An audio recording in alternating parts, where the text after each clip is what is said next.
పైకి ఒప్పుకున్నా ఒప్పుకోకపోయినా దక్షిణాదిపై ఉత్తరాదికి చులకన భావం ఉందనే మాట చాలా కాలంగా వినిపిస్తూనే ఉంది. రాజకీయంగా సామాజికంగా సంగతి పక్కన పెడితే సినిమా ఇండస్ట్రీలో మాత్రం ఈ చులకన భావం బాగా ఎక్కువే. ప్రధానంగా సౌత్ సినిమా అంటే తమిళ్కు మాత్రమే అంతో ఇంతో విలువ ఉంటుంది తప్ప టాలీవుడ్ అంటే మరీ చిన్న చూపు చూస్తారు.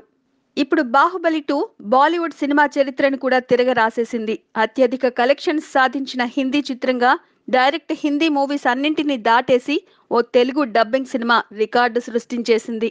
బాహుబలి సృష్టిస్తున్న ప్రభంజనాన్ని బాలీవుడ్ కి ఓ గుణపాఠం అంటున్నారు మెగా ప్రొడ్యూసర్ అల్లు అరవింద్. తాజాగా ఓ అవార్డు కార్యక్రమంలో పాల్గొన్న ఆయన ఇలాంటి చిత్ర రాజాన్ని తీసిన రాజమౌళిని అభినందనల్లో ముంచెత్తారు. సినిమాతో పాటు మొత్తం యూనిట్ పై పొగడ్తల వర్షం కురిపించారు అల్లు. దేశీయ సినీ చరిత్రలో కొత్త అధ్యాయాన్ని లిఖించిన బాహుబలి టీంకు అభినందనలు.